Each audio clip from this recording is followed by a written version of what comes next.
বর্তমান রাষ্ট্রপতি জনাব শাহাবুদ্দিন চুপ্পুর সরে যাওয়া উচিত ছিল আরও আগেই। আমরা অনেক সময় এই কথাটা বলেছি। এখন প্রেক্ষাপট তৈরি হয়েছে এবং আমরা ধারণা করতে পারি তাকে সরে যেতেই হবে, কিন্তু তার দেরি করাটাও আসলে কোনোভাবেই সঠিক হচ্ছে না। তিনি নিজ থেকে আরও আগেই এই ঘোষণা দিয়ে দিতে পারতেন যে তিনি পদত্যাগ করতে যাচ্ছেন। পরবর্তী কেউ দায়িত্ব গ্রহণ করার আগ পর্যন্ত সময় তিনি দায়িত্বে থাকতে পারতেন, কিন্তু না, তিনি সেটা করবেন না। এবং সেটা কারণ আমি আমার আগের ভিডিওটাতে বলেছি। উনি এই পদ থেকে পদত্যাগ করার সাথে সাথে ওনার বিরুদ্ধে ওনার এর পূর্বে কৃত উনি যা যা ফৌজদারি অপরাধ করেছেন সেগুলো জুডিশিয়াল প্রসেস শুরু করা যাবে। উনি সম্ভবত সেটা থেকে বাঁচার জন্যই সর্বশেষ মুহূর্ত পর্যন্ত এই পদে থেকে যেতে চান। কিন্তু সংকটটা হয়েছে অন্য একটা জায়গায়। আমাদের আসলে এই রকম ইস্যুতে আমরা খুব সেন্সিবলি ডিল করছি বলে আমি মনে করি না। তাকে নিয়ে যা করা হয়েছে, তাকে পদত্যাগ করার পরিস্থিতি বা তাকে চলে যাওয়ার পরিস্থিতি তৈরি করার জন্য, সেটাকে আমি মারাত্মক ভুল পদক্ষেপ বলে মনে করি। আমি মাঠে নামার কথা বলছি। বিভিন্ন মানুষ বিভিন্নভাবে নেমেছেন এবং এক পর্যায়ে এটা বঙ্গভবন ঘেরাও মাইকে ঘোষণা দিয়ে, এবং সেখানে আমরা দেখেছি পুলিশ এবং সেনাবাহিনীর সাথে এক ধরনের ধস্তাধস্তি, সেটা খুব এক্সট্রিম কিছু না হলেও সেই ধরনের সংঘাতময় পরিস্থিতি তৈরি হয়েছে। কিন্তু এই সংঘাতময় পরিস্থিতি নিশ্চিতভাবে আমরা পছন্দ করি না। আমরা খেয়াল করেছি একটা পর্যায়ে সেখানে দুজন ছাত্র সমন্বয়ক, যে দুজনকে আমরা মানে উপদেষ্টার বাইরে যে দুজন সবচেয়ে বেশি আলোচিত এবং পরিচিত, জনাব সার্জিস এবং জনাব হাসনাত, গিয়েছিলেন এবং তারা সেখানে যারা বিক্ষোভ করছেন তাদেরকে চলে যাওয়ার আহ্বান জানিয়েছেন, এটা বলে যে এই যে ঘটনাগুলো ঘটছে এখানে সেনাবাহিনীর সাথে যে কিছুটা সমস্যা হয়েছে, এটাকে নানা রকমভাবে রং চড়িয়ে, বলা বাহুল্য এগুলো হয়, রং চড়িয়ে বিভিন্ন দেশ, বিশেষ করে ভারতের মিডিয়াতে পোর্ট্রে করা হচ্ছে, যেটা আমাদের জন্য ভালো না। তারা সময় দিয়েছেন এর মধ্যে সময় যাতে সবাই বাড়ি ফিরে যায়, রাইটলি বলেছেন। কিন্তু তারাও কি সঠিক কাজ করেছেন কিনা আমি সেই আলোচনাতেও আসবো। কিন্তু দেখা গেছে তাদের এই ঘোষণার পরও সবাই চলে যাননি, অনেকে ওখানে রয়ে গেছেন। এই কথা আমাদের একটু মনে রাখতে হবে, এটা আমাদের মনে রাখা দরকার।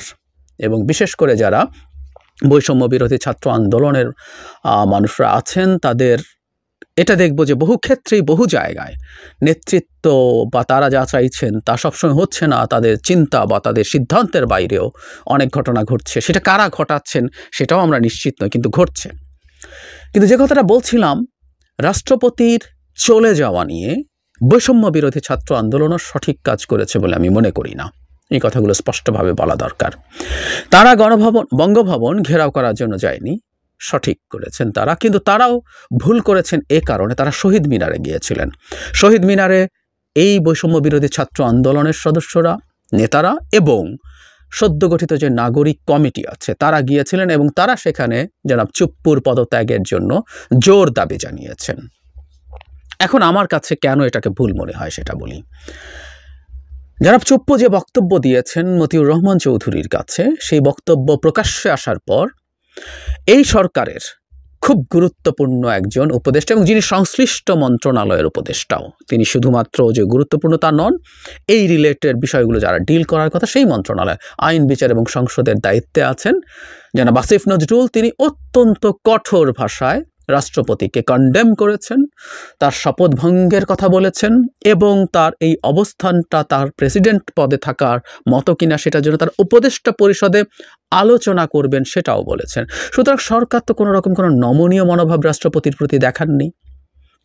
শুধু সেটাই না, এরপর আমরা দেখেছি রাষ্ট্রপতির প্রেস উইং থেকে কনফার্ম করা হয়েছে জনাব আসিফ নজরুল রাষ্ট্রপতিকে নিয়ে যে বক্তব্য দিয়েছে, সরকার, আমাদের অন্তর্বর্তীকালীন যে সরকার, তারা সেই বক্তব্যের পুরোপুরি পেছনে সঠিকভাবেই আছে।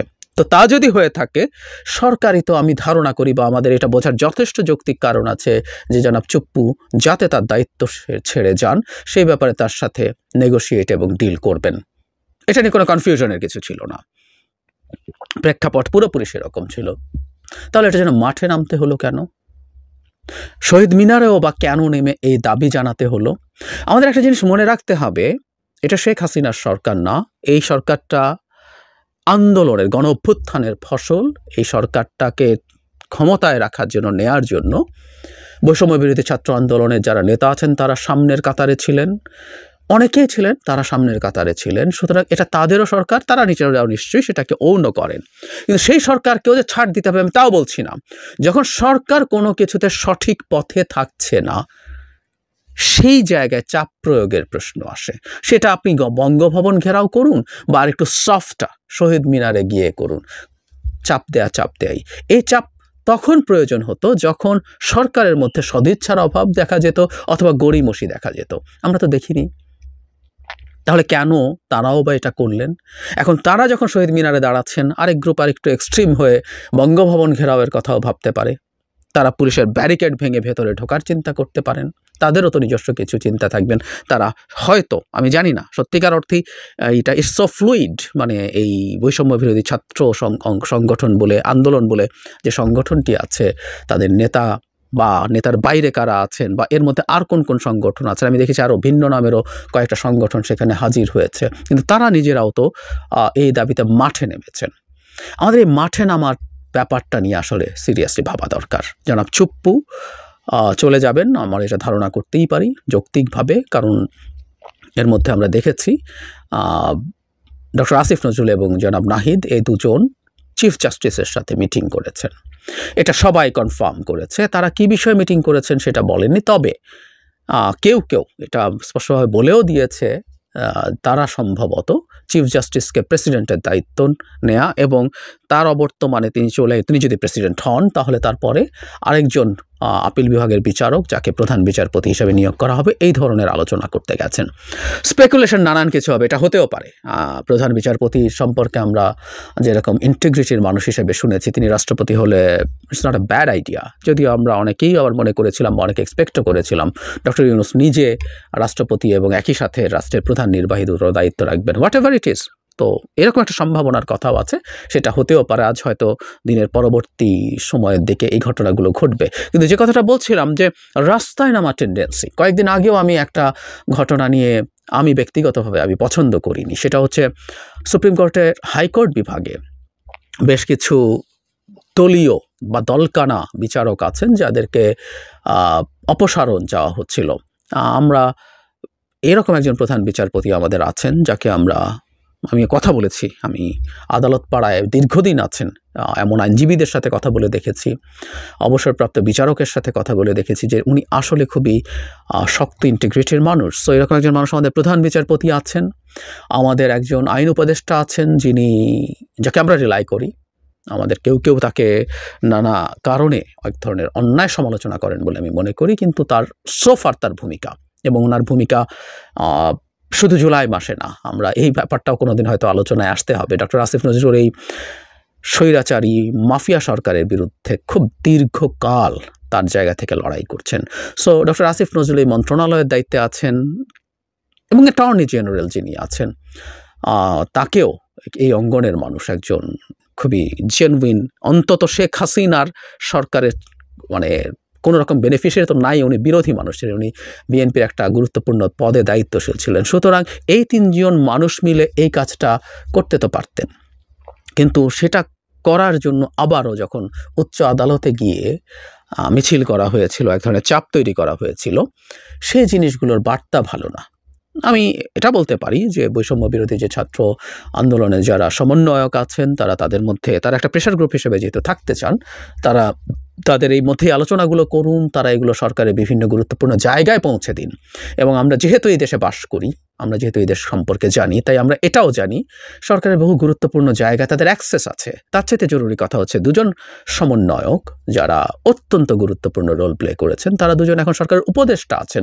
সুতরাং সরকারের কাছে এই মেসেজ পৌঁছে দেয়া তাদের জন্য কোনো কঠিন কাজ না যে বিচারকদেরকে সরাতে হবে। এবং সেই রকম পরিস্থিতি আসলে সেভাবেই কাজগুলো হলে অন্তত এই যে জিনিসটা শোকেসড হচ্ছে আপিল বিভাগে না, হাইকোর্টে গিয়ে বিচারক সরিয়ে ফেলো বা প্রেসিডেন্টকে নামিয়ে ফেলো এক্ষুনি দুদিনের মধ্যে, এই জিনিসগুলো আসলে ভালো বার্তা দেয় না।